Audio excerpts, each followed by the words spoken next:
ನಮಸ್ತೆ ಸ್ನೇಹಿತರೆ, ಕನ್ನಡ ದೀಪ ಯೂಟ್ಯೂಬ್ ಚಾನಲ್ಗೆ ನಿಮಗೆಲ್ಲರಿಗೂ ಆತ್ಮೀಯವಾದಂಥ ಸ್ವಾಗತವನ್ನು ಕೋರುತ್ತಾ, ಇವತ್ತು ನಾವು ಗ್ರಂಥ ಸಂಪಾದನೆ ಮತ್ತು ಹಸ್ತಪ್ರತಿ ಶಾಸ್ತ್ರದಲ್ಲಿ ಹಸ್ತಪ್ರತಿಗಳ ವಿಭಾಗೀಕರಣದಿಂದ ತಿಳ್ಕೊಬೇಕಾಗಿದೆ ಅಲ್ವಾ. ಇದ್ರ ಜೊತೆಗೆ ತುಂಬ ಮುಖ್ಯವಾಗಿರುವಂತಹ ಸ್ಕಾಲಿತ್ಯದ ವಿಧಗಳು, ಪಾಠಾಂತರ ಸಂಕಲನ, ಪಾಠ ಪರಿಷ್ಕರಣ, ಈ ಟಾಪಿಕ್ ಬಗ್ಗೆನೂ ಬ್ರೀಫಾಗಿ ತಿಳ್ಕೊಂಬಿಡೋಣ.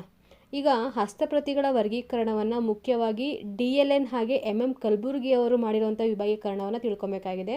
DLN ಅವರು ಮೂಲ ಪ್ರತಿ, ಏಕೈಕ ಹಸ್ತಪ್ರತಿ, ಮಾತೃಕೆ, ಪರಂಪರಾಗತ ಹಸ್ತಪ್ರತಿ, ಮಿಶ್ರ ಹಸ್ತಪ್ರತಿ ಅಂತ 5 ವಿಭಾಗದಲ್ಲಿ ಹೇಳ್ತಾರೆ.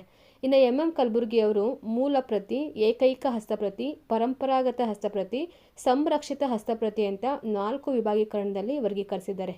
ಇದನ್ನು ಡೀಟೇಲಾಗಿ ತಿಳ್ಕೊಳ್ಳೋಣ. ನೋಡಿ, ನಮಗೆಲ್ಲ ಗೊತ್ತಿದೆ ಹಸ್ತಪ್ರತಿ ಅಂದರೆ ಏನು ಅಂತ. ಕೈಯಿಂದ ಬರೆದಿರೋಂಥ ಬರವಣಿಗೆಗಳು ಹಸ್ತಪ್ರತಿಗಳು ಅಂತ. ಅಂದರೆ ಪ್ರಾಚೀನ ಕಾಲದ ಗ್ರಂಥಗಳು ಹಸ್ತಪ್ರತಿಗಳು ಅಂತ ಕರೆಸ್ಕೊಳ್ತವೆ. ಇವಾಗ ನಾವೆಲ್ಲ ಬರೆಯುವಂಥದ್ದು ಹಸ್ತಪ್ರತಿ ಅಲ್ಲ, ಅದು ಲಿಪಿ, ಬುಕ್ಕಲ್ಲೆಲ್ಲ ಬರೆಯುವಂಥದ್ದು. ಇನ್ನು ತಾಳೆಗರಿಗಳ ಮೇಲೆ, ಭೂಜ ಪತ್ರಗಳ ಮೇಲೆ ಬರೆಯಲಾಗಿರುವಂಥ ಬರಹಗಳು ದೀರ್ಘಕಾಲಿಕ ಬಾಳಿಕೆ ಬರುವಂಥದ್ದು ನಾವು ಹಸ್ತಪ್ರತಿ ಅಂತ ಕರಿಬೋದು ಸಾಮಾನ್ಯವಾಗಿ. ಇದನ್ನು ಹಲವಾರು ವಿದ್ವಾಂಸರ ಪರಿಶ್ರಮದಿಂದ ಸಾಕಷ್ಟು ಹಸ್ತಪ್ರತಿಗಳನ್ನು ಸಂಗ್ರಹಿಸಿ ಗ್ರಂಥ ಸಂಪಾದನೆಗೆ ತೊಡಗ್ತಾರೆ. ಯಾರು? ವಿದ್ವಾಂಸರುಗಳು, ಸಂಶೋಧಕರು, ಗ್ರಂಥ ಸಂಪಾದಕರು. ಲಭ್ಯವಿರುವಂತಹ ಹಸ್ತಪ್ರತಿಗಳ ಆಧಾರದಿಂದ ಅವುಗಳಲ್ಲಿ ಮೂಲ ಹಸ್ತಪ್ರತಿ ಅಥವಾ ಅದನ್ನು ಮಾತೃಕೆ ಅಂತ ಕರೀತಾರೆ. ಉದಾಹರಣೆಗೆ ದೇವನೂರು ಮಹಾದೇವ ಅವರು ಬರೆದಿರುವಂತಹ ಕುಸುಮ ಬಾಲೆಯನ್ನೇ ತಗೊಳ್ಳಿ. ಅವರು ಸ್ವಹಸ್ತಾಕ್ಷರದಲ್ಲಿ ಬರೆದಾದ್ಮೇಲೆ ಅದನ್ನು ಪ್ರಿಂಟಿಗೆ ಕೊಟ್ಟಿರ್ತಾರಲ್ವ.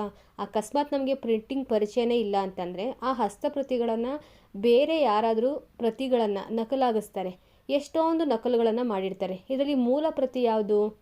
ದೇವನೂರು ಮಹಾದೇವ ಕವಿಗಳು ಬರೆದಿರುವಂತಹ ಮೂಲ ಹಸ್ತಪ್ರತಿ ಯಾವುದು ಅಂತ ಕಂಡುಹಿಡ್ಕೊಬೇಕು. ಸಾಧ್ಯ ಆಗೋದಿಲ್ಲ ಅಲ್ವಾ, ತುಂಬ ಕಷ್ಟ ಅನಿಸುತ್ತೆ.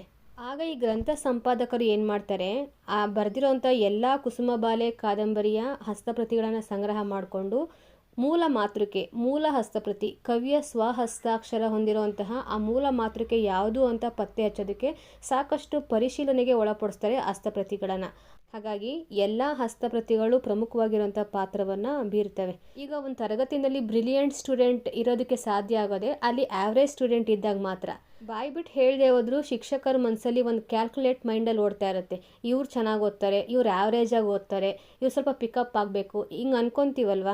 ಈ ಎಕ್ಸಾಂಪಲ್ನ ಯಾಕೆ ಕೊಟ್ಟೆ ಅಂತ ಅಂದರೆ, ಈ ಹಸ್ತಪ್ರತಿಗಳಿಗೆ ಇದನ್ನು ಕಂಪೇರ್ ಮಾಡಿಕೊಂಡಾಗ ನಕಲು ಹಸ್ತಪ್ರತಿಗಳು, ದೋಷಪೂರಿತ ಹಸ್ತಪ್ರತಿಗಳು ಇದ್ದಾಗ ಮಾತ್ರ ಮೂಲ ಮಾತೃಕೆ ಯಾವುದು ಅಂತ ಫೈಂಡ್ ಔಟ್ ಮಾಡ್ಕೊಬೋದು.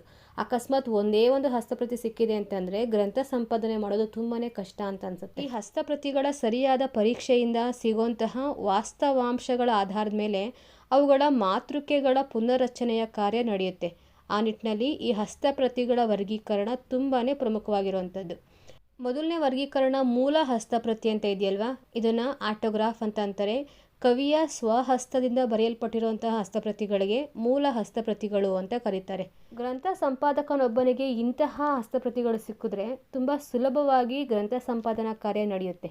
ಯಾಕಂದರೆ ಮೂಲ ಹಸ್ತಪ್ರತಿಗಳು ಗ್ರಂಥ ಸಂಪಾದನಾ ಕಾರ್ಯಕ್ಕೆ ತುಂಬ ಯೋಗ್ಯವಾಗಿರುವಂತಹ ಹಸ್ತಪ್ರತಿಗಳು. ಈ ಹಸ್ತಪ್ರತಿಗಳಲ್ಲಿ ಸ್ಕಾಲಿತ್ಯವೂ ಕೂಡ ತುಂಬ ವಿರಳವಾಗಿರುತ್ತೆ. ಹೀಗಾಗಿ ಇದು ಇತರ ಹಸ್ತಪ್ರತಿಗಳಿಗಿಂತ ವಿಭಿನ್ನವಾಗಿರುತ್ತೆ. ಹಸ್ತಪ್ರತಿಗಳಿಗೆ ಮಾತೆ ಅಂತ ಕರೀತಾರೆ ಈ ಮೂಲ ಹಸ್ತಪ್ರತಿಯನ್ನು. ಇಂಥ ಹಸ್ತಪ್ರತಿಗಳು ನಮಗೆ ಸಿಕ್ಕಿದವ, ಒಂದು ಎಕ್ಸಾಂಪಲ್ ಕೊಡಿ ಅಂತ ಅನ್ನೋದಾದರೆ, 19ನೇ ಶತಮಾನದ ಅಂತ್ಯದಲ್ಲಿದ್ದಂತಹ ಬಸವಪ್ಪ ಶಾಸ್ತ್ರಿಗಳು ಹಾಗೆ ನಂದಳಿಕೆ ಲಕ್ಷ್ಮೀನಾರಾಯಣಪ್ಪ ಬರೆದಿರುವಂತಹ ಸ್ವಹಸ್ತಪ್ರತಿಗಳು ಸಿಕ್ಕಿದ್ದಾವೆ. ಒಟ್ಟಾರೆ ಈ ಮೂಲ ಹಸ್ತಪ್ರತಿ ಇದ್ದರೆ ಗ್ರಂಥ ಸಂಪಾದನಾ ಕಾರ್ಯ ತುಂಬಾ ಸರಳ ಆಗುತ್ತೆ. ಇನ್ನು ಎರಡನೇ ವಿಭಾಗೀಕರಣ ಏಕೈಕ ಹಸ್ತಪ್ರತಿ. ಏನು ಹೀಗಂದರೆ, ಒಂದು ಗ್ರಂಥದ ಕೇವಲ ಒಂದೇ ಒಂದು ಹಸ್ತಪ್ರತಿ ಸಿಕ್ಕಿದ್ರೆ ಅದನ್ನೇ ಏಕೈಕ ಹಸ್ತಪ್ರತಿ ಅಂತ ಕರೆಯುವಂಥದ್ದು. ಬೇರೆ ಯಾರು ಅದನ್ನು ನಕಲು ಕೂಡ ಮಾಡಿರೋದಿಲ್ಲ, ಒಂದೇ ಒಂದು ಕಾಪಿ ಸಿಕ್ಕಿರುತ್ತಲ್ವ, ಅದು ಏಕೈಕ ಹಸ್ತಪ್ರತಿ. ಇಂಥ ಹಸ್ತಪ್ರತಿಯನ್ನು ಇಟ್ಕೊಂಡು ಗ್ರಂಥ ಸಂಪಾದನಾ ಕೆಲಸ ಮಾಡೋದು ತುಂಬಾ ಕಷ್ಟ ಆಗುತ್ತೆ. ನೋಡಿ, ಒಂದೇ ಒಂದು ಹಸ್ತಪ್ರತಿ, ಅದೇನೂ ಕೂಡ ನಂಬಿಕೆಗೆ ಯೋಗ್ಯನಾ ಅಥವಾ ಅಲ್ಲಿರುವಂಥ ಅಂಶಗಳು ನಿಜವಾಗ್ಲೂ ಸತ್ಯನಾ? ಕೇವಲ ಒಂದೇ ಒಂದು ಹಸ್ತಪ್ರತಿ ಸಿಕ್ಕಿದೆಯಲ್ವಾ, ಇದು ನಿಜವಾಗ್ಲೂ ಇದೇ ಕವಿಗಳು ರಚನೆ ಮಾಡಿರೋಂಥದ್ದು? ಈ ಥರ ತಲೆಯಲ್ಲಿ 10 ಪ್ರಶ್ನೆಗಳು ಬಂದರೂ ಕೂಡ ಆ ಏಕೈಕ ಹಸ್ತಪ್ರತಿಯನ್ನು ಅವಲಂಬಿಸಿ ಸಮರ್ಥವಾಗಿ ನಿರೂಪಿಸುವಂಥದ್ದು ಗ್ರಂಥ ಸಂಪಾದಕನೊಬ್ಬನ ಕಾರ್ಯ ಆಗಿರ್ತೈತೆ. ನೋಡಿ, ಈ ಏಕೈಕ ಹಸ್ತಪ್ರತಿಗೆ ಉದಾಹರಣೆಯಾಗಿ ನೋಡೋದಾದರೆ ಕನ್ನಡದಲ್ಲಿ ನಾಗವರ್ಮನ ಕರ್ನಾಟಕ ಕಾದಂಬರಿ ಹಾಗೆ ಚೌಂಡರಸ ಬರೆದಿರುವಂತಹ ನಳಚರಿತೆ ಇವು ಏಕೈಕ ಹಸ್ತಪ್ರತಿಗಳಿಗೆ ಉದಾಹರಣೆ. ಇನ್ನು ನೆಕ್ಸ್ಟು ಪರಂಪರಾಗತ ಹಸ್ತಪ್ರತಿ. ಇದು ಕವಿಯ ಸ್ವಹಸ್ತಾಕ್ಷರ ಪ್ರತಿ ಒಂದನ್ನು ಬಿಟ್ಟರೆ ಅದರ ನಕಲುಗಳಾಗಿ ಈವರೆಗೆ ಬೆಳೆದು ಬಂದಿರುವಂತಹ ಎಲ್ಲ ಪ್ರತಿಗಳನ್ನು ಪರಂಪರಾಗತ ಹಸ್ತಪ್ರತಿಗಳು ಅಂತ ಕರೀಬೋದು. ಇವುಗಳು ಬೇರೆ ಬೇರೆ ಕಾಲದಲ್ಲಿ ಬೇರೆ ಬೇರೆ ಲಿಪಿಕಾರರು ಬೇರೆ ಬೇರೆ ಪ್ರದೇಶಗಳಲ್ಲಿ ಒಂದು ಎರಡಾಗಿ ಎರಡು ಹಲವಾಗಿ ಹಲವು ಮತ್ತೆ ಹಲವಾಗಿ ಹುಟ್ಕೊಂಡಿರುವಂತಹ ಹಸ್ತಪ್ರತಿಗಳು. ಉದಾಹರಣೆಗೆ ನಮ್ಮ ಪ್ರಾಚೀನ ಸಾಹಿತ್ಯದಲ್ಲಿ ವಾಲ್ಮೀಕಿಯವರು ರಾಮಾಯಣ ಅಂತ ಬರೀತಾರಲ್ವ, ಅದನ್ನು ಮುಂದುವರೆದು ನಮ್ಮ ನಾಗಚಂದ್ರ ಕವಿಗಳು ಕನ್ನಡದಲ್ಲಿ ರಾಮಚಂದ್ರ ಚರಿತ ಪುರಾಣ ಅಂತ ಕೃತಿಯನ್ನು ಬರೀತಾರೆ. ಆದರೆ ಮೂಲ ಕಥಾವಸ್ತು ರಾಮಾಯಣದ್ದೇ. ಆಧುನಿಕ ಯುಗದಲ್ಲಿ ಕುವೆಂಪು ಅವರು ಶ್ರೀ ರಾಮಾಯಣ ದರ್ಶನಂ ಅನ್ನೋ ಕೃತಿಯನ್ನು ಬರೀತಾರೆ. ಅದ್ರ ಮೂಲನೂ ರಾಮಾಯಣನೇ. ಇದನ್ನು ಯಾಕೆ ಹೇಳಿದೆ ಅಂತ ಅಂದರೆ, ಮೂಲ ಕವಿಯ ಸ್ವಹಸ್ತಾಕ್ಷರ ವಾಲ್ಮೀಕಿ ಬರೆದಿರುವಂಥದ್ದು ರಾಮಾಯಣ. ಅದೇ ಕಥಾವಸ್ತುವನ್ನು ಇಟ್ಕೊಂಡು ಬೇರೆ ಬೇರೆ ಕಾಲಘಟ್ಟದಲ್ಲಿ ಬೇರೆ ಬೇರೆ ರೀತಿಯಾಗಿ ಕೃತಿಗಳ ರಚನೆಯಾಗಿದೆ. ಆದರೆ ನಮಗೆ ರಾಮಾಯಣ ಓದಬೇಕು ಅಂತಂದರೆ ವಾಲ್ಮೀಕಿ ರಾಮಾಯಣನೇ ನೋಡ್ತೀವಲ್ವ. ಶುದ್ಧ ಹಸ್ತಪ್ರತಿ, ಕವಿಯ ಸ್ವಹಸ್ತಾಕ್ಷರ, ಮೂಲ ಹಸ್ತಪ್ರತಿ ಅಂತ ಅದನ್ನು ಕರಿತೀವಿ. ಸಿಕ್ಕಿರುವಂತಹ ಹಲವಾರು ಹಸ್ತಪ್ರತಿಗಳ ಸಹಾಯದಿಂದ ಅವುಗಳಲ್ಲಿರುವಂಥ ಪಾಠಗಳ ವ್ಯತ್ಯಾಸಗಳ ಪರೀಕ್ಷೆಯಿಂದ ನಾವು ಈ ಒಂದು ನಿರ್ಧಾರಕ್ಕೆ ಬರ್ಬೋದು. ಯಾವುದು ಕವಿಯ ಸ್ವಹಸ್ತಾಕ್ಷರದ ಹಸ್ತಪ್ರತಿಗಳು, ಯಾವುದು ನಕಲಾಗಿರುವಂಥದ್ದು, ಯಾವುದು ಸ್ಖಾಲಿತ್ಯಗಳಿಂದ ಕೂಡಿರುವಂಥದ್ದು ಅಥವಾ ಬೇರೆ ಒಂದು ಕಥಾವಸ್ತುವನ್ನು ಒಳಗೊಂಡಿದೆ, ಈ ಥರ ನಾವು ಗುರುತಿಸಿ ಶುದ್ಧ ಸಂತಾನ ಮತ್ತು ಅಶುದ್ಧ ಸಂತಾನ ಅಂತ ಪರಂಪರಾಗತ ಹಸ್ತಪ್ರತಿಯಲ್ಲಿ ವರ್ಗೀಕರಣವನ್ನು ಮಾಡಿಕೊಂಡಿದ್ದಾರೆ. ಒಂದು ಕೃತಿಯ ಪೀಳಿಗೆ ಪರಂಪರೆ ಮೂಲಕ್ಕೆ ಪ್ರಾಮಾಣಿಕವಾಗಿದ್ದರೆ ಅದನ್ನು ಶುದ್ಧ ಸಂತಾನ ಹಸ್ತಪ್ರತಿ. ಕವಿ ಏನು ಹೇಳಿದರೆ ಅದನ್ನು ಯಥಾವತ್ತಾಗಿ ನಾನು ಹೇಳ್ತಾ ಇದ್ದೀನಿ, ಎಕ್ಸ್ಟ್ರಾ ಏನು ಸೇರಿಸ್ತಾ ಇಲ್ಲ. ಇದನ್ನು ನಾವು ಶುದ್ಧ ಹಸ್ತಪ್ರತಿಗಳು, ಶುದ್ಧ ಸಂತಾನ ಹಸ್ತಪ್ರತಿ. ಅಪ್ರಾಮಾಣಿಕರಾಗಿದ್ದರೆ ಅದನ್ನು ಅಶುದ್ಧ ಸಂತಾನ ಹಸ್ತಪ್ರತಿ ಅಂತ ಕರೀತಾರೆ. ಕಣ್ತಪ್ಪಿನಿಂದನೋ ಕೈತಪ್ಪಿನಿಂದನೋ ದೇಹದ ಆಲಸ್ಯದಿಂದಲೋ ಹಲವಾರು ಸ್ಖಾಲಿತ್ಯಗಳು ಉಂಟಾಗ್ತವೆ ಹಸ್ತಪ್ರತಿಗಳಲ್ಲಿ. ಅಥವಾ ಮೂಲ ಕೃತಿಗೂ ಈ ನಕಲು ಕೃತಿಗೂ ತುಂಬಾ ವ್ಯತ್ಯಾಸ ಇರ್ಬೋದು.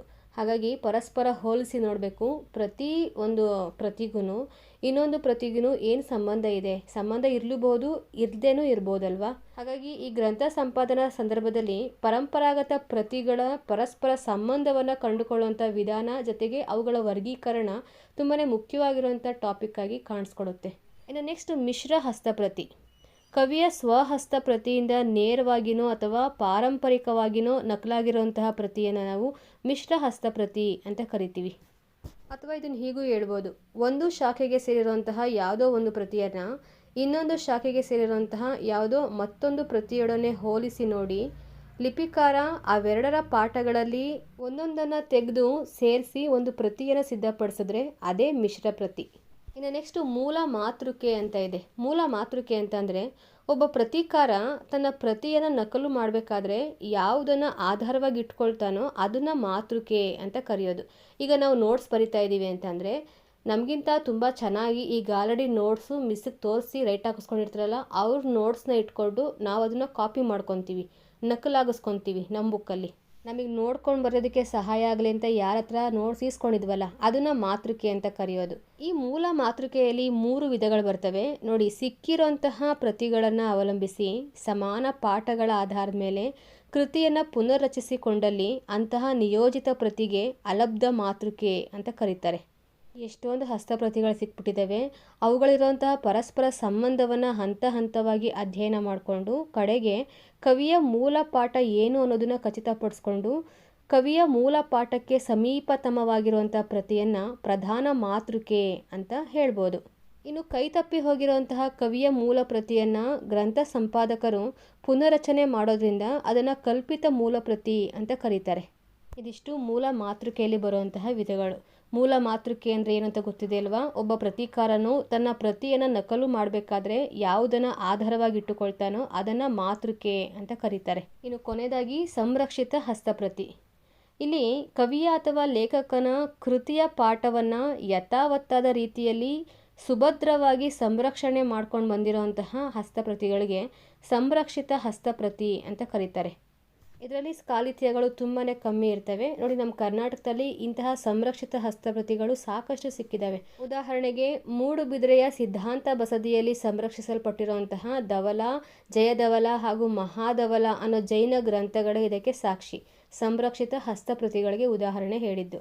ಈಗ ಹಸ್ತಪ್ರತಿಗಳ ವರ್ಗೀಕರಣ ಆಯಿತು. ಈಗ ಪಾಠಾಂತರ ಸಂಕಲನ ಯಾವ ರೀತಿ ಮಾಡ್ತಾರೆ ಅನ್ನೋದು. ಪ್ರತಿಯೊಂದು ಪ್ರತಿಗಳ ಪಾಠಾಂತರಗಳನ್ನು ಒಂದು ಪ್ರತಿಯಲ್ಲಿ ಒಟ್ಟಾಗಿ ಕೂಡಿಸೋದನ್ನು ನಾವು ಪಾಠಾಂತರ ಸಂಕಲನ ಅಂತ ಕರಿತೀವಿ. ಸುಮ್ಮನೆ ಕಣ್ಣಲ್ಲೇ ನೋಡಿದ ತಕ್ಷಣ ಇದು ಈ ಒಂದು ಹಸ್ತಪ್ರತಿಗೆ ಸಂಬಂಧಪಟ್ಟಿದ್ದಲ್ಲ ಅಂತ ತಿರಸ್ಕಾರ ಮಾಡೋದಕ್ಕೆ ಬರೋದಿಲ್ಲ. ಸಂಪಾದನೆಗೋಸ್ಕರ ತಗೊಂಡಿರುವಂತಹ ಎಲ್ಲ ಗ್ರಂಥದ ಹಸ್ತಪ್ರತಿಗಳು ಎಷ್ಟು ಸಿಕ್ಕಿದವೋ ಅಷ್ಟನ್ನು ಸಂಪಾದಕ ಏನು ಮಾಡ್ತಾನೆ, ಪರಿಶೀಲನೆ ಮಾಡೋದಕ್ಕೆ ಮುಂದಾಗ್ತಾನೆ. ಉತ್ತಮ ಅಂತ ಕಂಡು ಬಂದರೆ ಮಾತ್ರ ಆ ಪ್ರತಿಯ ಪಾಠವನ್ನು ಆಧಾರವಾಗಿಟ್ಕೊಂಡು ಅದ್ರ ಜೊತೆಗೆ ಇತರ ಪ್ರತಿಗಳ ಪಾಠವನ್ನು ಕೂಡ ಹೋಲಿಸಿ ನೋಡಿ ಪಾಠಾಂತರಗಳನ್ನು ಬರೆದುಕೊಳ್ತಾರೆ. ಈ ಥರ ಎಲ್ಲ ಪ್ರತಿಗಳ ಪಾಠಾಂತರಗಳನ್ನು ಒಂದು ಪ್ರತಿಯಲ್ಲಿ ಒಟ್ಟಾಗಿಸಿ ಕೂಡಿಸೋದಕ್ಕೆ ಪಾಠಾಂತರ ಸಂಕಲನ ಅಂತ ಕರೀತಾರೆ. ಇವೆಲ್ಲ ಒಬ್ಬರೇ ಮಾಡೋವಂಥ ಕೆಲಸನ ಅಂತಂದರೆ ನೋಡಿ, ಅಕಸ್ಮಾತ್ ಕಡಿಮೆ ಇರೋಂತಹ ಹಸ್ತಪ್ರತಿಗಳು ಸಿಕ್ತು ಅಂತಂದರೆ ಅವುಗಳ ಪಾಠಾಂತರ ಸಂಕಲನವನ್ನು ಗ್ರಂಥ ಸಂಪಾದಕ ಒಬ್ಬನೇ ಮಾಡ್ಕೊಬೋದು. ಒಂಚೂರು ಸಮಯ ಜಾಸ್ತಿ ಆಗುತ್ತೆ. ಆದರೆ ಒಬ್ಬ ಪಾಠಾಂತರ ಲೇಖಕ ಇನ್ನೊಬ್ಬ ವಾಚಕನಿದ್ರೆ ಕಾಲ ಮತ್ತು ಶ್ರಮ ಎರಡನ್ನೂ ಕೂಡ ಉಳಿಸ್ಬೋದಲ್ವಾ, ಇಬ್ಬರೂ ಸಾಕಾಗುತ್ತೆ. ಇನ್ನು ಯಥೇಚ್ಛವಾಗಿರುವಂಥ ಹಸ್ತಪ್ರತಿಗಳು ಸಿಕ್ಬಿಟ್ಟಿದ್ದಾವೆ, ಬೇರೆ ಬೇರೆ ಪ್ರದೇಶಗಳಿಂದ ಅವುಗಳನ್ನು ತರಿಸ್ಕೊಳ್ಳೋದಕ್ಕೆ ಸಾಧ್ಯನೇ ಆಗ್ತಾ ಇಲ್ಲ ಅಂತಂದಾಗ ಆಯಾ ಪ್ರದೇಶಗಳಿಗೆ ಪಾಠ ಸಂಕಲನ ಮಾಡೋದಕ್ಕೆ ಅನೇಕ ಜನರನ್ನು ನಿಯೋಜನೆ ಮಾಡ್ಬೋದು. ಇದಕ್ಕೊಂದು ಬೆಸ್ಟ್ ಎಕ್ಸಾಂಪಲ್ ಅಂತಂದರೆ ಪುಣೆಯಲ್ಲಿರುವಂತಹ ಭಂಡಾರ್ಕರ್ ಓರಿಯೆಂಟಲ್ ರಿಸರ್ಚ್ ಇನ್ಸ್ಟಿಟ್ಯೂಟ್ ಸಂಸ್ಥೆಯಲ್ಲಿ ಮಹಾಭಾರತದ ಭಿನ್ನ ಪಾಠ ಸಂಕಲನ ಕಾರ್ಯ ಕೈಗೊಂಡು ಮಹಾಭಾರತವನ್ನು ಪ್ರಾಯೋಗಿಕವಾಗಿ ಸಂಪಾದನೆ ಮಾಡಿದಾರಂತೆ. ಇವೆಲ್ಲ ಏನೇ ಇದ್ರೂ ಈ ಪಾಠಾಂತರ ಸಂಕಲನ ನೋಡಿ ಒಬ್ಬ ವ್ಯಕ್ತಿನೇ ಮಾಡ್ಕೊಬೋದು, ಕನಿಷ್ಠ ಪಕ್ಷ ಇಬ್ಬರಿದ್ರೆ ತುಂಬ ಒಳ್ಳೆಯದು. ಒಬ್ಬ ಪಾಠಾಂತರ ಲೇಖಕ, ಇನ್ನೊಬ್ಬ ವಾಚಕ. ಬಹಳ ಬೇಗ ಪಾಠ ಸಂಕಲನ ಕಾರ್ಯ ಮುಗಿದೋಗುತ್ತೆ. ಇದಾಗಿದ್ದ ಕೂಡಲೇ ಪಾಠಾಂತರ ಪರಿಶೀಲನೆ ಕಾರ್ಯ ಆರಂಭ ಆಗುತ್ತೆ. ಪಾಠ ಪರಿಷ್ಕರಣ ಅಂತ ಹೇಳಿದೆ ಅಲ್ವಾ, ಎಲ್ಲ ಸಿದ್ಧತೆಗಳನ್ನು ಮಾಡ್ಕೊಂಡ್ಮೇಲೆ ಗ್ರಂಥ ಸಂಪಾದನೆ ಕಾರ್ಯ ಈ ಪಾಠ ಪರಿಷ್ಕರಣದಲ್ಲಿ ಪರ್ಯಾವಸನ ಹೊಂದುತ್ತೆ, ಅಂದರೆ ಮುಕ್ತಾಯಗೊಳ್ಳುತ್ತೆ ಅಂತ. ಇದು ಮುಗೀತು ಅಂದರೆ ಗ್ರಂಥ ಸಂಪಾದನೆ ಸಿದ್ಧವಾಗಿದೆ ಅಂತ. ಪಾಠ ಪರಿಷ್ಕರಣ ಅನ್ನೋದು ಗ್ರಂಥ ಸಂಪಾದನೆಯ ಮುಖ್ಯ ಅಂಗ ಅಂತ ಕರೆಸ್ಕೊಳ್ಳುತ್ತೆ. ಪ್ರತಿಗಳ ಸ್ಖಾಲಿತ್ಯಗಳು, ಅವುಗಳ ಪರಸ್ಪರ ಸಂಬಂಧ, ಹಸ್ತಪ್ರತಿಗಳ ಪೀಳಿಗೆಗಳಿಂದ ಬಂದಿರುವಂತಹ ಭಿನ್ನ ಪಾಠಗಳು, ಜೊತೆಗೆ ಇತರೆ ಪಾಠಗಳು ಕೂಡ ಪರಿಚಯ ಆಗ್ತದೆ ಸಂಪಾದಕನಿಗೆ. ಇವೆಲ್ಲವುಗಳಿಂದ ಕವಿಯ ಮೂಲ ಪಾಠಕ್ಕೆ ಹತ್ತಿರವಾಗಿರುವಂತಹ ಪಾಠವನ್ನು ನಿರ್ಣಯಿಸುವುದೇ ಈ ಸಂಪಾದಕನ ಮುಖ್ಯ ಉದ್ದೇಶ ಆಗಿರುತ್ತೆ. ಪಾಠ ಪರಿಷ್ಕರಣದಲ್ಲಿ ತನಗೆ ದೊರೆತಿರುವಂತಹ ಎಲ್ಲ ಸಾಮಗ್ರಿಯನ್ನು ಬಳಸ್ಕೊಂಡು ಸಂಪಾದಕ ಅತ್ಯುತ್ತಮ ಪಾಠವನ್ನು ಪರಿಷ್ಕರಿಸ್ತಾರೆ. ಇದಕ್ಕೆ ಆತನಿಗೆ ಕೃತಿಯ ಹಿನ್ನೆಲೆ, ಸಾಮಾನ್ಯ ಜನಜೀವನ ದೃಷ್ಟಿ, ಆ ಕಾಲಕ್ಕೆ ಪ್ರಚಲಿತವಾಗಿರುವಂಥ ಶಾಸ್ತ್ರಗಳ ಪರಿಚಯ, ಭಾಷಾ ವೈಶಿಷ್ಟ್ಯ, ಸಂಸ್ಕೃತಿಯ ವೈಶಿಷ್ಟ್ಯಗಳನ್ನು ಚೆನ್ನಾಗಿ ಗೊತ್ತಿರೋರಾಗಿರಬೇಕು ಸಂಪಾದಕರು. ಜೊತೆಗೆ ಗ್ರಂಥಕರ್ತನ ಶೈಲಿಯ ನೆಲೆಗಳು ಗೊತ್ತಿರಬೇಕು. ಅತಿ ಮುಖ್ಯವಾಗಿ ಪಾಠ ಪರಿಷ್ಕರಣಕ್ಕೆ ಅಗತ್ಯವಾಗಿರುವಂಥ 2 ಅಂಶಗಳು ಯಾವುದು ಅಂದರೆ ಅಂತಹ ಸಂಭಾವ್ಯತೆ, ಲಿಪಿಕಾರ ಲೇಖನ ಸಂಭಾವ್ಯತೆ. ಏನು ಹೀಗಂದರೆ ನೋಡಿ, ಕೃತಿಯ ಒಳಗಿರುವಂತಹ ಪಾಠ ಆಗಿನ ಸಂದರ್ಭಕ್ಕೆ ಔಚಿತ್ಯವಾಗಿರುವಂಥದ್ದ ಅಥವಾ ಅನೌಚಿತ್ಯನ, ಆಂತರಿಕ ಸಂಭಾವ್ಯತೆಯ ಅಥವಾ ಇಲ್ವಾ.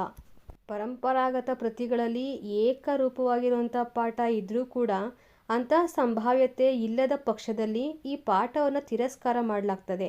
ಸಮಂಜಸವಾಗಿರುವಂತಹ ಅರ್ಥ ಇರುವಂಥ ಪಾಠ, ಛಂದೋದೋಷಗಳಿಂದ ಮುಕ್ತವಾಗಿರುವಂತಹ ಪಾಠ, ಕವಿಯ ಸಾಮಾನ್ಯ ಶೈಲಿಗೆ ಅನುಗುಣವಾಗಿರುವಂತಹ ಪಾಠಗಳು ಅಂತ ಗ್ರಂಥ ಸಂಪಾದಕ ಕೂಲಂಕುಷವಾಗಿ ಪರಿಶೀಲಿಸಿ ನಿರ್ಧಾರಕ್ಕೆ ಬರ್ತಾನೆ. ಇದನ್ನೇ ಅಂತಹ ಸಂಭಾವ್ಯತೆ ಅಂತ ಕರೆಯೋದು.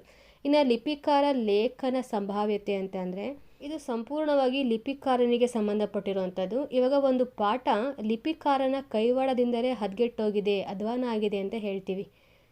ಲಿಪಿಕಾರ ಯಾವ ರೀತಿ ಬರಿತಾನೋ ಕವಿಯ ಪಾಠ, ಆ ಲಿಪಿಕಾರನ ನಾನಾ ಬಗೆಯ ತಪ್ಪುಗಳಿಂದ ಹಾಳಾದರೆ, ಕೆಟ್ಟಾದರೆ ಅದನ್ನು ನಾವು ಫೈಂಡ್ ಔಟ್ ಮಾಡಿ ಹೇಳ್ತೀವಲ್ಲ, ಇದನ್ನು ಲಿಪಿಕಾರ ಲೇಖನ ಸಂಭಾವ್ಯತೆ ಅಂತ ಹೇಳೋದು. ಈ ಥರನೂ ಸಂಭವಿಸುತ್ತೆ ಸಂಭಾವ್ಯತೆ ಅಂತ.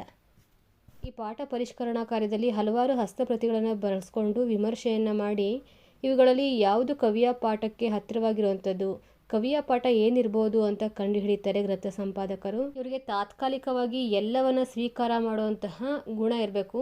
ಗ್ರಂಥ ಸಂಪಾದಕನೊಬ್ಬ ಗ್ರಂಥ ಸಂಪಾದನೆಗೆ ತಗೊಂಡಿರುವಂತಹ ಕೃತಿಯ ಹಿನ್ನೆಲೆ, ಸಾಮಾನ್ಯ ಜನಜೀವನ, ಅದರ ಜೀವನ ದೃಷ್ಟಿ, ಅದರ ಕಾಲದಲ್ಲಿ ಪ್ರಚಲಿತವಾಗಿದ್ದಂತಹ ಶಾಸ್ತ್ರಗಳ ಪರಿಚಯ, ಅದರ ಭಾಷೆಯ ರಹಸ್ಯಗಳ ಪರಿಜ್ಞಾನ, ಹೀಗೆ ಅನೇಕ ವಿಷಯಗಳನ್ನು ಸಂಪಾದಕ ಬಲ್ಲವರಾಗಿರಬೇಕು. ತುಂಬ ಅಲ್ಲದೆ ಹೋದರೂ ಅದರ ಪರಿಚಯ ಕೂಡ ಆಗಿರಬೇಕು ತಕ್ಕಮಟ್ಟಿಗಾದ್ರೂ. ಎಲ್ಲಕ್ಕಿಂತಲೂ ಆ ಗ್ರಂಥಕರ್ತನ ಶೈಲಿ, ಅಂದರೆ ಮೂಲ ಕೃತಿ ಏನು ಬರೆದಿದ್ದಾರಲ್ವ ಅವರ ಶೈಲಿಯ ಸೂಕ್ಷ್ಮ ಪರಿಚಯ ಈ ಗ್ರಂಥ ಸಂಪಾದಕರಿಗೆ ಇರಬೇಕು. ಹಾಗಿದ್ರೆ ಗ್ರಂಥ ಸಂಪಾದಿಸಿರುವಂತಹ ಹಸ್ತಪ್ರತಿಗಳಲ್ಲಿ ಯಾವೊಂದು ದೋಷನೇ ಇರೋದಿಲ್ವಾ? ಡೈರೆಕ್ಟಾಗಿ ಅದನ್ನು ಈ ಪರಿಷ್ಕರಣ ಪಾಠಾಂತರ ಎಲ್ಲ ಮಾಡ್ಕೊಂಡ್ಬಿಡ್ತಾರ ಅಂತಂದರೆ ಖಂಡಿತವಾಗ್ಲೂ ಇಲ್ಲ.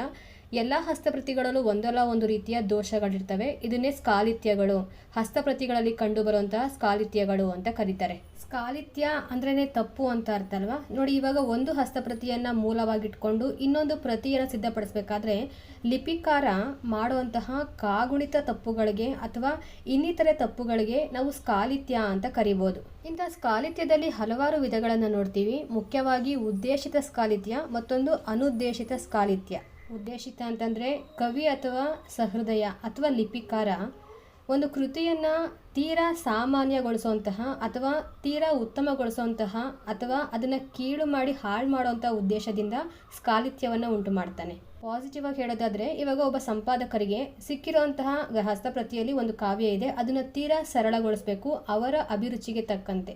ಆಗ ಏನು ಮಾಡ್ತಾರೆ, ಅದನ್ನು ಯಾವ ರೀತಿ ಇದೆಯೋ ಅದೇ ರೀತಿಯೇ ಹೇಳ್ದಲೇ ಅವರು ಯಾವ ರೀತಿ ಅರ್ಥ ಮಾಡ್ಕೊಂಡಿದ್ದಾರಲ್ವ ಅದನ್ನು ಬರೀತಾರೆ, ಅದನ್ನು ಕೃತಿಯಾಗಿಸ್ತಾರೆ.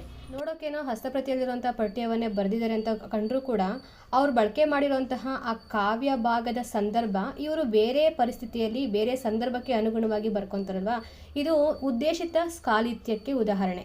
ತೀರಾ ಸರಳವಾಗಿ ಒಂದು ವಚನದ ಮೂಲಕ ಹೇಳೋದಾದರೆ, ಬಸವಣ್ಣನವರು ಹೇಳಿರುವಂಥ ಒಂದು ವಚನದ ಸಾಲು, ಬಡವನ ಕೋಪ ದವಡೆಗೆ ಮೃತ್ಯು ಅನ್ನೋದನ್ನು ಸರಳೀಕರಣಗೊಳಿಸಿ ಬಡವನ ಕೋಪ ದವಡೆಗೆ ಮೂಲ ಅಂತ ಮಾಡಿಬಿಟ್ರೆ ಅಲ್ಲ ಮಾಡಿದರೆ ಇದು ಉದ್ದೇಶಿತ ಸ್ಖಾಲಿತ್ಯದಲ್ಲಿ ಒಂದು. ದವಡೆಗೆ ಮೂಲ ಅಲ್ಲ, ಅದು ಬಸವಣ್ಣನವರು ಹೇಳಿರೋದು ದವಡೆಗೆ ಮೃತ್ಯು. ಇನ್ನು ಅನುದ್ದೇಶಿತ ಸ್ಖಾಲಿತ್ಯ ಅಂತಂದರೆ ಪಾಪ ಇದು ಲಿಪಿಕಾರನ ಕಣ್ತಪ್ಪಿಸಿ ಆಗಿರುವಂಥದ್ದು. ಉದ್ದೇಶವಿಲ್ಲದೆ ಅವ್ರಿಗೆ ಆಲಸ್ಯನೋ ಅಥವಾ ಮರೆವೋ ಅಥವಾ ಬರೆಯುವಂಥ ವೇಗದಲ್ಲಿನೋ ದೃಷ್ಟಿ ದೋಷದಿಂದಲೋ ಕಿವಿ ದೋಷದಿಂದಲೋ ಹೀಗೆ ನಾನಾ ಕಾರಣಗಳಿಂದ ನಕಲು ಪ್ರತಿ ತಯಾರು ಮಾಡಬೇಕಾದ್ರೆ ಆಗುವಂಥ ತಪ್ಪುಗಳಿಗೆ ಅನುದ್ದೇಶಿತ ಸ್ಖಾಲಿತ್ಯ ಅಂತ ಕರಿತೀವಿ. ಈ ಅನುದ್ದೇಶಿತ ಸ್ಖಾಲಿತ್ಯದಲ್ಲಿ ಎರಡು ವಿಧಗಳು ಬರ್ತವೆ. ಅಕ್ಷರ ಸ್ಖಾಲಿತ್ಯ ಅಥವಾ ರೂಪ ಸ್ಖಾಲಿತ್ಯ, ಮತ್ತೊಂದು ಧ್ವನಿ ಸ್ಖಾಲಿತ್ಯ. ರೂಪ ಸಾದೃಶ್ಯ ಸ್ಖಾಲಿತ್ಯ ಅಂತಂದರೆ ನೋಡಿ, ನಮ್ಮ ಮೂಲಾಕ್ಷರ ವರ್ಣಮಾಲೆ, ಕಾಗುಣಿತ, ಒತ್ತಕ್ಷರ ಇವುಗಳ ಅಂಗರಚನೆಯಲ್ಲಿ ಪರಸ್ಪರ ಒಂದಕ್ಕೊಂದು ಸಂಬಂಧ ಇರುತ್ತೆ. ಒಂದು ಮೂಲಾಕ್ಷರದ ರೀತಿಯೇ ಮತ್ತೊಂದು ಮೂಲಾಕ್ಷರವಾಗಿ ಲಿಪಿಕಾರನಿಗೆ ಕಾಣಿಸಿ ಇಂತಹ ತಪ್ಪುಗಳು ಸಂಭವಿಸ್ತವೆ. ಫಾರ್ ಎಕ್ಸಾಂಪಲ್, ಆ ಅನ್ನೋ ಕಡೆ ಅದು ಲಾ ಥರ ಕಾಣಿಸ್ತಾ ಇರುತ್ತೆ. ಕ ಮೊದಲನೇ ಕ ಬರೀಬೇಕು ಅಂತಂದರೆ ಅಲ್ಲಿ ಎರಡನೇ ಕ ಬರೆದಿರ್ತಾರೆ. ತ ಅಂತ ಹೇಳಿರ್ತಾರೆ, ಅದೇ ತೌ ಅಂತ ಬರೆದಿರ್ತಾರೆ. ಊ ಬರಿ ಅಂದರೆ ಊ ಬರೆದಿರ್ತಾರೆ ಅಥವಾ ಲೂ ಬರೆದಿರ್ತಾರೆ. ಇಂಥ ತಪ್ಪುಗಳನ್ನ ನಾವು ಮಾಡಿರ್ತೀವಿ. ಈ ಪ್ರಾಚೀನ ಗ್ರಂಥಗಳನ್ನು ತೊಗೊಂಡು ಓದಬೇಕಾದ್ರೆ ಕೆಲವೊಂದು ಅಕ್ಷರಗಳು ಏನು ಬರೆದಿದ್ದಾರೆ ಅಂತಲೇ ಅರ್ಥ ಆಗೋದಿಲ್ಲ. ಅದು ಲಾನ ಆನ ಕನ್ಫ್ಯೂಸ್ ಆಗಿ ಮುಂದಿನ ವಾಕ್ಯ ನೋಡಾದಮೇಲೆ ಇದು ಯಾವುದು ಅಕ್ಷರ ಅಂತ ನಮಗೆ ಯಾವಾಗ ಅರ್ಥ ಆಗುತ್ತೆ, ಹೌದಲ್ವಾ? ಈ ಅನುಭವ ನನಗಾಗಿದೆ, ಅದಕ್ಕೋಸ್ಕರ ಹೇಳ್ತಾ ಇದ್ದೀನಿ. ಉದಾಹರಣೆಗೆ, ಮೂಲ ಪ್ರತಿಯಲ್ಲಿ ಲಿಂಗದಿಂದ ಉದಯಿಸಿ ಲಿಂಗ ಬಿಡಿದವರ ಇಂಗಿತವೇನೆಂಬುದಯ್ಯ ಅಂತ ಇರುತ್ತೆ ಅಂತ ಇಟ್ಕೊಳ್ಳಿ.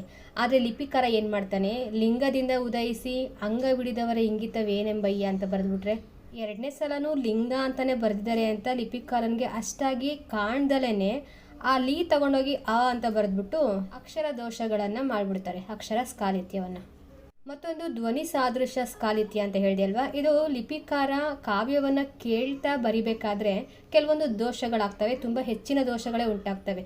ನಾವು ನೋಡಿ ಬರೆಯೋದ್ರಿಂದ ಸ್ವಲ್ಪ ಕಡಿಮೆ ಪ್ರಮಾಣದಲ್ಲಿ ದೋಷ ಉಂಟಾಗುತ್ತೆ. ಅದೇ ಕೇಳಿಸ್ಕೊಂಡು ಬರಿತೀನಿ ಅಂತ ಅಂದರೆ ನೀಟಾಗಿ ಕೇಳಿಸೋದಿಲ್ಲ, ಧ್ವನಿಯಿಂದನೂ ಕೂಡ ಅಕ್ಷರ ಸ್ಖಾಲಿತ್ಯ ಉಂಟಾಗುತ್ತೆ. ನೋಡಿ, ಇದು ಯಾವುದು ಉದ್ದೇಶಪೂರ್ವಕವಾಗಿ ಮಾಡಿರುವಂಥದ್ದಲ್ಲ, ಲಿಪಿಕಾರನಿಗೆ ಅರಿವಿಲ್ಲದೆ ತಂತಾನೆ ನಡೆಯುವಂತಹ ಸ್ಖಾಲಿತ್ಯಗಳು ಈ ಅನುದ್ದೇಶಿತ ಸ್ಖಾಲಿತ್ಯಗಳು.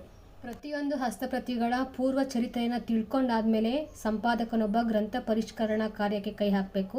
ಅವ್ರಿಗೆ ಈ ಸ್ಖಾಲಿತ್ಯದ ಬಗ್ಗೆನೂ ಕೂಡ ತುಂಬಾ ಜ್ಞಾನ ಇರಬೇಕು. ಸಂಪಾದಕ ಮುಖ್ಯವಾಗಿ ಸ್ಖಾಲಿತ್ಯಗಳನ್ನು ಪ್ರತ್ಯೇಕ ದೃಷ್ಟಿಯಿಂದ ನೋಡಿ ಅವುಗಳ ಪರಸ್ಪರ ಸಂಬಂಧವನ್ನು ಪತ್ತೆ ಹಚ್ಚಿಕೊಂಡು ಈ ಸ್ಖಾಲಿತ್ಯದ ಸಹಾಯದಿಂದಲೇ ಮೂಲ ಮಾತೃಕೆಯನ್ನು ಪತ್ತೆ ಹಚ್ಚೋದಕ್ಕೆ ಸಂಪಾದಕ ತನ್ನ ಪರಿಶ್ರಮ ಜ್ಞಾನವೆಲ್ಲ ಖರ್ಚು ಮಾಡ್ತಾನೆ. ನೋಡಿ, ಇದಕ್ಕೆ ಪಾಲ್ಮಸ್ ಅವರು ಮತ್ತೆ 3 ವಿಧವಾಗಿರುವಂಥ ಸ್ಖಾಲಿತ್ಯವನ್ನು ಪರಿಚಯ ಮಾಡ್ತಾರೆ. ಇದು ಪ್ರತಿಯೊಬ್ಬ ಗ್ರಂಥ ಸಂಪಾದಕರು ಒಪ್ಕೊಂಡಿದ್ದಾರೆ. ಯಾವುದಾದ್ರು 3 ಸ್ಖಾಲಿತ್ಯಗಳು ಅಂತಂದರೆ ವಿಶಿಷ್ಟ ಸ್ಖಾಲಿತ್ಯ, ವಿಚ್ಛೇದಕ ಸ್ಖಾಲಿತ್ಯ, ಮತ್ತೊಂದು ಸಂಯೋಜಕ ಸ್ಖಾಲಿತ್ಯ. ಒಬ್ಬ ಲಿಪಿಕಾರ ತನ್ನ ನಕಲನ್ನು ಮತ್ತೊಂದು ಮಾತೃಕೆಯಿಂದ ಬರಿಬೇಕಾದ್ರೆ ಅದರಲ್ಲಿ ಏನು ತಪ್ಪುಗಳಿದಾವಲ್ವ ಅದೆಲ್ಲನೂ ಬರೀತಾರೆ, ಜೊತೆಗೆ ತನ್ನ ತಪ್ಪುಗಳನ್ನು ಕೂಡ ಅದರಲ್ಲಿ ಬರೀತಾನೆ. ಹೊಸದಾಗಿ ಬರಿತಾನೆ, ಇದನ್ನ ವಿಶಿಷ್ಟ ಸ್ಖಾಲಿತ್ಯ. ನೆಕ್ಸ್ಟ್ ವಿಚ್ಛೇದಕ ಸ್ಖಾಲಿತ್ಯ. ನೋಡಿ, ಎರಡು ಪ್ರತಿಗಳು ಬೇರೆ ಬೇರೆ ರೀತಿಯಾದಂತಹ ಸ್ಖಾಲಿತ್ಯಗಳನ್ನು ತೋರಿಸ್ತಾ ಇರುತ್ತಲ್ವ, ಇದನ್ನ ವಿಚ್ಛೇದಕ ಸ್ಖಾಲಿತ್ಯ ಅಂತ ಕರೀತಾರೆ. ಒಂದು ಮೂಲ ಪ್ರತಿನೇ ಇರುತ್ತೆ, ಅಲ್ಲಿ ಏನೋ ಬೇರೆ ಸ್ಖಾಲಿತ್ಯ ಇರುತ್ತೆ, ಅದು ನೋಡ್ಕೊಂಡು ನಾನು ಬರೆದಿರ್ತೀನಿ, ನಾನು ಮತ್ತೇನೋ ಸ್ಖಾಲಿತ್ಯವನ್ನು ಬರಿತೀನಿ, ಎರಡೂ ಬೇರೆ ಬೇರೆ ಥರ ಕಾಣಿಸ್ತಾ ಇರುತ್ತೆ, ಒಂದೇ ಥರ ಕಾಣಿಸೋದಿಲ್ಲ. ಇದೇ ವಿಚ್ಛೇದಕ ಸ್ಖಾಲಿತ್ಯ.